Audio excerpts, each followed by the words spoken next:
ଯେତେବେଳେ ଚାହିଁବେ ସେ ନାରୀ ତୁମକୁ ଦବ। ମିଳନ ପାଇଁ ରାତିଦିନ ରୁମ୍କୁ ଡାକିବ। କେବଳ 3 ଥର ତା'ର ନାମ କହି 3ଟି ଲବଙ୍ଗରେ ପରିସ୍ରା କରିଦିଅନ୍ତୁ। ଗ୍ୟାରେଣ୍ଟି ଦେଉଛି ସେ ନାରୀ ମାତ୍ର 5 ମିନିଟ୍ରେ ତୁମ ପାଖକୁ ଆସିବ। ଯାହା ଚାହିଁବେ ତାହା କରିବ।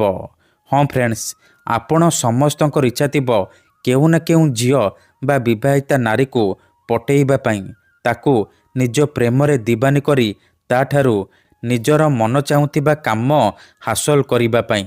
ତେବେ ମୋ କଥା ମାନି ଆଜି 3ଟି ଲବଙ୍ଗ ଆଣି ଏହି ବଶୀକରଣ କରନ୍ତୁ। ଗ୍ୟାରେଣ୍ଟି ଦେଉଛି ଯେଉଁ ଝିଅ ବା ନାରୀ ପାଇଁ ଏହି ବଶୀକରଣ କରିବେ ସିଏ ଆପଣଙ୍କ ପ୍ରେମରେ ଦିବାନୀ ହେଇଯିବ। ପାଗଳି ପରି ଆପଣଙ୍କୁ ଭଲ ପାଇବ। ଆପଣଙ୍କୁ ନ ଦେଖି ରହିପାରିବନି।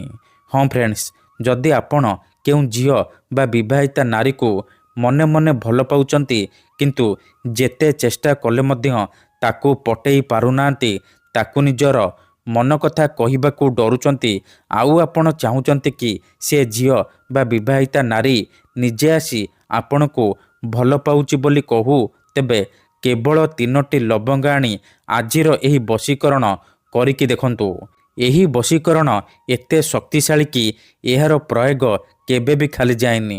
ମାତ୍ର ଥରେ ଯେଉଁ ଝିଅ ବା ବିବାହିତା ନାରୀ ଉପରେ ଆପଣ ଏହି ବଶୀକରଣ ପ୍ରୟୋଗ କରିଦେବେ, ସେ ନିଜେ ଆସିବ ଆପଣଙ୍କ ସହିତ କଥା ହେବ, ଆପଣଙ୍କୁ ଭଲ ପାଉଛି ବୋଲି କହିବ।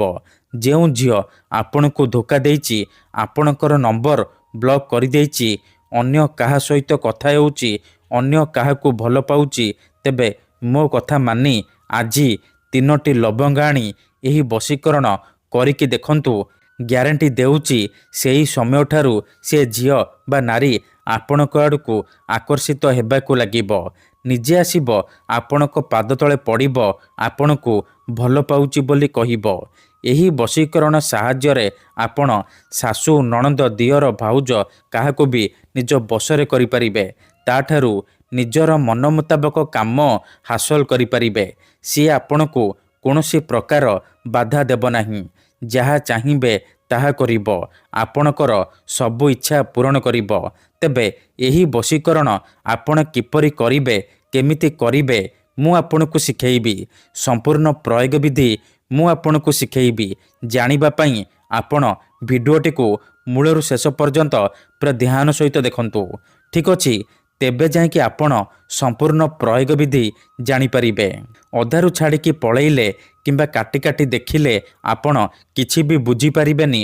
ପରେ କମେଣ୍ଟ କରିବେ, ଗୁରୁଜୀ ଆପଣଙ୍କର ବଶୀକରଣ କାମ କରୁନି। ତେଣୁ ମୋର ଅନୁରୋଧ କି ଆପଣ ଭିଡ଼ିଓକୁ ମୂଳରୁ ଶେଷ ପର୍ଯ୍ୟନ୍ତ ଧ୍ୟାନ ସହିତ ଦେଖନ୍ତୁ। ପ୍ରୟୋଗ ବିଧି ଠିକ୍ ଭାବରେ ବୁଝନ୍ତୁ। ତାପରେ ଆପଣ ଏହି ବଶୀକରଣ କରିବା ପାଇଁ ଯିବେ।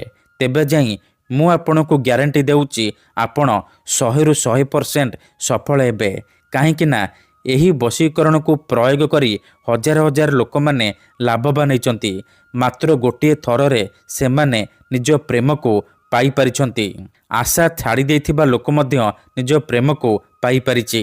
ବିନା ମନ୍ତ୍ର, ବିନା ତନ୍ତ୍ର, ବିନା କିଛି ଜିନିଷ ଖୁଆଇ ପିଆଇ, ବିନା କୌଣସି ପଇସା ଖର୍ଚ୍ଚ କରି ଆପଣ ଘରେ ବସି ବସି ଏହି ବଶୀକରଣ କରିପାରିବେ। ଆଉ ନିଜ ପସନ୍ଦର ସୁନ୍ଦରୀ ଝିଅକୁ ପଟେଇ ପାରିବେ। ମୋର ବିଶ୍ୱାସ କି ଆପଣ ଅତି ସହଜରେ ଏହି ବଶୀକରଣ କରିପାରିବେ। ବର୍ଷ ବର୍ଷ ଧରି ଭାଙ୍ଗି ଯାଇଥିବା ପୁରୁଣା ପ୍ରେମକୁ ଫେରାଇ ଆଣିପାରିବେ। କେଉଁ ବି କୁଆଁରୀ ଝିଅ ବା ବିବାହିତା ନାରୀକୁ ବଶରେ କରି ତା'ଠାରୁ ନିଜର ମନ ଚାହୁଥିବା କାମ ହାସଲ କରିପାରିବେ। ତେଣୁ ମୋର ଆପଣମାନଙ୍କୁ ଅନୁରୋଧ କି ମନରେ କୌଣସି ଖରାପ ଉଦ୍ଦେଶ୍ୟ କିମ୍ବା କୌଣସି ଖରାପ କାମ ପାଇଁ ଆପଣ ଏହି ବଶୀକରଣକୁ ପ୍ରୟୋଗ କରିବେନି। କାହିଁକି ନା ଯେଉଁ ଝିଅ ବା ବିବାହିତା ନାରୀ ଉପରେ ଆପଣ ଏହି ବଶୀକରଣ ମାତ୍ର ଗୋଟିଏ ଥର ପ୍ରୟୋଗ କରିଦେବେ, ସିଏ ସେହି ସମୟଠାରୁ ଆପଣଙ୍କର ଗୁଲାମୀ କରିବ।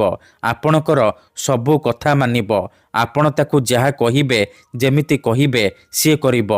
କୌଣସି ପ୍ରକାର ବାଧା ଦେବ ନାହିଁ। ହଁ ଫ୍ରେଣ୍ଡସ୍, 3ଟି ଲବଙ୍ଗର ଏହି ବଶୀକରଣ ଏତେ ଶକ୍ତିଶାଳୀ କି ଯିଏ ବି ଏହାକୁ କରିଛି ସଫଳ ହେଇଛି। ତେଣୁ ଆପଣ ବି ବିଶ୍ୱାସର ସହିତ ଗୋଟିଏ ଥର କରନ୍ତୁ। ତାପରେ ଦେଖିବେ ସେହି ସମୟଠାରୁ ସେ ଝିଅ ବା ବିବାହିତା ନାରୀ ଆପଣଙ୍କ ଆଡ଼କୁ ଆକର୍ଷିତ ହେବାକୁ ଲାଗିବ। ନିଜେ ଆସିବ, ଆପଣଙ୍କ ସହିତ କଥା ହେବ, ଆପଣଙ୍କୁ ଭଲ ପାଉଛି ବୋଲି କହିବ। ତେବେ ଏହି ବଶୀକରଣ ଜାଣିବା ପୂର୍ବରୁ ମୋର ଆପଣମାନଙ୍କୁ ଗୋଟିଏ ଛୋଟିଆ ଅନୁରୋଧ ଶୁଣି ନିଅନ୍ତୁ। ଆମର ଭିଡ଼ିଓର କମେଣ୍ଟରେ ବହୁତ ଲୋକମାନେ ଫେକ୍ ଲୋକମାନେ କମେଣ୍ଟ କରୁଛନ୍ତି, ମୋବାଇଲ ନମ୍ବର ଦେଉଛନ୍ତି, ବଶୀକରଣ କରିବେ କହିକି ହଜାର ହଜାର ଟଙ୍କା ଠକି ନେଉଛନ୍ତି। ସେମାନେ ଏତେ ମାତ୍ରାରେ କମେଣ୍ଟ କରୁଛନ୍ତି କି ଆପଣଙ୍କର କମେଣ୍ଟ ତା ଭିତରେ ହଜିଯାଉଛି, ଆଉ ଆମେ ଆପଣଙ୍କୁ ରିପ୍ଲାଏ କରିପାରୁନୁ। ଏଥିପାଇଁ ଆପଣ ଆମକୁ କ୍ଷମା କରିବେ। ଆଉ କମେଣ୍ଟ ବକ୍ସରେ ଦିଆଯାଉଥିବା ଫେକ୍ ମେସେଜ ଆଉ ମୋବାଇଲ ନମ୍ବରର ରିପ୍ଲାଏ ଦିଅନ୍ତୁ ନାହିଁ, କାହିଁକି ନା ସେମାନେ ବଶୀକରଣ କରିବେ କହିକି ଆପଣଙ୍କର ପଇସା ଠକି ନେବେ। ତେଣୁ ମୋର ଆପଣମାନଙ୍କୁ ଅନୁରୋଧ କି ଆପଣ ଭିଡ଼ିଓ ଦେଖନ୍ତୁ, ନିଜେ ଚେଷ୍ଟା କରନ୍ତୁ, କିନ୍ତୁ ଏହିସବୁ ଠକାମିରେ ପଡ଼ନ୍ତୁ ନାହିଁ। ଆମର ବହୁତ ସାରା ଦର୍ଶକ ବନ୍ଧୁମାନେ ଅଛନ୍ତି ଯେଉଁମାନେ ଆମକୁ କହୁଛନ୍ତି କି ଗୁରୁଜୀ ଆପଣ ଆମର କାମ କରିଦିଅନ୍ତୁ, ଆପଣ ଯେତେ ପଇସା ମାଗିବେ ଆମେ ଦେବୁ। ହଜାର ହଜାର ଟଙ୍କା ଯାଚୁଛନ୍ତି। ଦେଖନ୍ତୁ, ୟୁଟ୍ୟୁବରେ ଆପଣଙ୍କୁ ଏମିତି ଅନେକ ଚ୍ୟାନେଲ ମିଳିଯିବ ଯେଉଁମାନେ ମୋବାଇଲ ନମ୍ବର ଦେଉଛନ୍ତି, ତାବିଜ ବିକୁଛନ୍ତି, ବଶୀକରଣ କରିବେ କହିକି ପଇସା ଠକି ନେଉଛନ୍ତି। କିନ୍ତୁ ଆମର ଏହି ଚ୍ୟାନେଲରେ ଆପଣଙ୍କ ପାଇଁ ଫ୍ରିରେ ବଶୀକରଣ ଭିଡ଼ିଓ ଅପଲୋଡ଼ କରାଯାଉଛି, ଯାହାକୁ ଆପଣଙ୍କର ସୁବିଧା ପାଇଁ ଅପଲୋଡ଼ କରାଯାଉଛି, ଯାହାକୁ ଆପଣ ଘରେ ବସି ବସି କରିପାରିବେ। ତେବେ ଆପଣ ପଇସା କ'ଣ ପାଇଁ ଖର୍ଚ୍ଚ କରିବେ? ଆପଣ ଭିଡ଼ିଓ ଦେଖନ୍ତୁ, ନିଜେ ଚେଷ୍ଟା କରନ୍ତୁ, ତେବେ ଯାଇକି ଆପଣ ନିହାତି ଭାବେ ସଫଳ ହେବେ।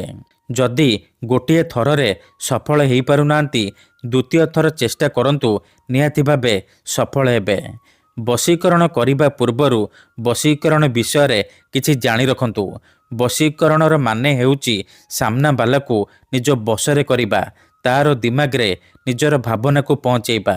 ତେବେ ବଶୀକରଣ କ'ଣ ପାଇଁ କରାଯାଏ? ଯେତେବେଳେ ଆପଣ କାହାକୁ ନିଜଠାରୁ ଅଧିକ ଭଲ ପାଉଛନ୍ତି କିନ୍ତୁ ଯେତେ ଚେଷ୍ଟା କଲେ ମଧ୍ୟ ତାକୁ ପଟେଇ ପାରୁନାହାନ୍ତି, ତା ବିନା ବଞ୍ଚିପାରିବେନି ଭାବୁଛନ୍ତି, ସେତେବେଳେ ଆପଣ ବଶୀକରଣ କରିପାରିବେ। କିମ୍ବା ଯଦି କେଉଁ ଲୋକ ବିନା କାରଣରେ ଆପଣଙ୍କୁ ହଇରାଣ କରୁଛି, ଆପଣଙ୍କର ଘର ପରିବାର ଉପରେ ଖରାପ ନଜର ପକାଉଛି, ଏହିପରି ପରିସ୍ଥିତିରେ ଆପଣ ବଶୀକରଣ କରିପାରିବେ। କାହିଁକି ନା କେତେଥର ଏମିତି ହେଇଥାଏ କି ଆମର ଶତ୍ରୁ ପଇସାରେ ଆଉ ଶକ୍ତିରେ ଆମଠାରୁ ବଳବାନ ହେଇଥାଏ, ଆଉ ଆମେ ଚାହିଁକି ବି ତାର କିଛି କରିପାରୁନାହୁଁ। ଏହିପରି ପରିସ୍ଥିତିରେ ଆପଣ ବଶୀକରଣ କରିପାରିବେ, ଝିଅ ପଟେଇ ପାରିବେ, ଶତ୍ରୁକୁ ହାତ ମୁଠାରେ ରଖିପାରିବେ। ଏଥିପାଇଁ ଆଜିର ଏହି ଭିଡ଼ିଓଟିରେ ମୁଁ ଆପଣଙ୍କ ପାଇଁ ଏମିତି ଏକ ମହାଶକ୍ତିଶାଳୀ ନାରୀ ମୋହିନୀ ବଶୀକରଣ ନେଇ ଆସିଛି, ଯାହାର ପ୍ରୟୋଗରେ ଆପଣ କେଉଁ ବି କୁଆଁରୀ ଝିଅ ବା ବିବାହିତା ମହିଳାକୁ ଅତି ସହଜରେ ନିଜର କରିପାରିବେ। ସିଏ ଆପଣଙ୍କ ପ୍ରେମରେ ଏମିତି ଦିବାନୀ ହେଇଯିବ କି ଟାଣି ହୋଇ ଆପଣଙ୍କ ପାଖକୁ ଆସିବ, ଯାହା ଚାହିଁବେ ତାହା କରିବ। ତେବେ ମନେ ରଖନ୍ତୁ, ମନ୍ତ୍ର ତନ୍ତ୍ର ଯନ୍ତ୍ର ବଶୀକରଣ ଇଏ ଏମିତି ସେମିତି କାମ କରେନି। ମନରେ ସମ୍ପୂର୍ଣ୍ଣ ବିଶ୍ୱାସ, ନିଷ୍ଠା ଆଉ ଏକାଗ୍ରତାର ସହିତ ଆପଣଙ୍କୁ ଏହି ବଶୀକରଣ କରିବାକୁ ପଡ଼ିବ। ତେବେ ଯାଇ ମୁଁ ଆପଣଙ୍କୁ ଗ୍ୟାରେଣ୍ଟି ଦେଉଛି, ଆପଣ ଯେତେ ସୁନ୍ଦରୀ ଝିଅ ବା ସୁନ୍ଦରୀ ଭାଉଜକୁ ଚାହିଁବେ ପଟେଇ ପାରିବେ, ତାଠାରୁ କିଛି ବି କାମ ହାସଲ କରିପାରିବେ। ତେଣୁ ଯଦି ଆପଣ ଏହି ବଶୀକରଣ କରିବାକୁ ଚାହୁଁଛନ୍ତି, ସେ ନାରୀକୁ ପଟେଇବାକୁ ଚାହୁଁଛନ୍ତି, ତାଠାରୁ କିଛି ବି କାମ ହାସଲ କରିବାକୁ ଚାହୁଁଛନ୍ତି, ତେଣୁ ଆପଣ ଭିଡ଼ିଓଟିକୁ ମୂଳରୁ ଶେଷ ପର୍ଯ୍ୟନ୍ତ ଧ୍ୟାନ ସହିତ ଦେଖନ୍ତୁ। ମନେ ରଖନ୍ତୁ, ଏହି ବଶୀକରଣ କରିବା ପାଇଁ ଆପଣଙ୍କୁ କେବଳ 3ଟି ଲବଙ୍ଗ ଆବଶ୍ୟକ। କେବଳ 3ଟି ଲବଙ୍ଗର ସାହାଯ୍ୟରେ ଆପଣ ସେ ଝିଅକୁ ପଟେଇ ପାରିବେ, ବିବାହିତା ନାରୀକୁ ପଟେଇ ପାରିବେ। ପ୍ରଥମେ ଆପଣ କ'ଣ କରିବେ? 3ଟି ଲବଙ୍ଗ ନେଇକି କୌଣସି ଏକ ସୁନସାନ ଜାଗାକୁ ଯିବେ, ଯେଉଁଠାରେ ଆପଣଙ୍କୁ କେହି ଦେଖିବେନି କିମ୍ବା ଡାକିବେନି। ତାପରେ ଆପଣ କ'ଣ କରିବେ? ସେ 3ଟି ଲବଙ୍ଗ ତଳେ ମାଟି ଉପରେ ରଖିବେ। ତାପରେ ଆଖି ବନ୍ଦ କରିକି ସେଇ ଝିଅ ବା ସ୍ତ୍ରୀର ନାମ 3 ଥର କହିବେ। 3 ଥର ସେ ଝିଅ ବା ସ୍ତ୍ରୀର ନାମ କହିସାରିବା ପରେ ଆପଣ ଏହି ଶବ୍ଦକୁ 3 ଥର ପଢ଼ିବେ। ତାସିନ୍ ତାସିନ୍ ମର୍ତାସିନ୍, ତାସିନ୍ ତାସିନ୍ ମର୍ତାସିନ୍, ତାସିନ୍ ତାସିନ୍ ମର୍ତାସିନ୍। ଏହି ତିନୋଟି ଶବ୍ଦକୁ ଏହିପରି ତିନିଥର ପଢ଼ି ସାରିବା ପରେ କ'ଣ କରିବେ, ସାଙ୍ଗେ ସାଙ୍ଗେ ସେ ତିନୋଟି ଲବଙ୍ଗ ଉପରେ ପରିସ୍ରା କରିଦେବେ। ମନେ ରଖନ୍ତୁ, ଆଖି ବନ୍ଦ କରିକି ପରିସ୍ରା କରିବେ। ପରିସ୍ରା କରିସାରିବା ପରେ ଚୁପଚାପ ଘରକୁ ଫେରି ଆସିବେ। ପଛକୁ ବୁଲିକି ଚାହିଁବେନି। ଗ୍ୟାରେଣ୍ଟି ଦେଉଛି, ଏତିକି କରନ୍ତୁ, ସେ ଝିଅ ବା ବିବାହିତା ନାରୀ ଆପଣଙ୍କ ଆଡ଼କୁ ଆକର୍ଷିତ ହେବାକୁ ଲାଗିବ। ଧନ୍ୟବାଦ।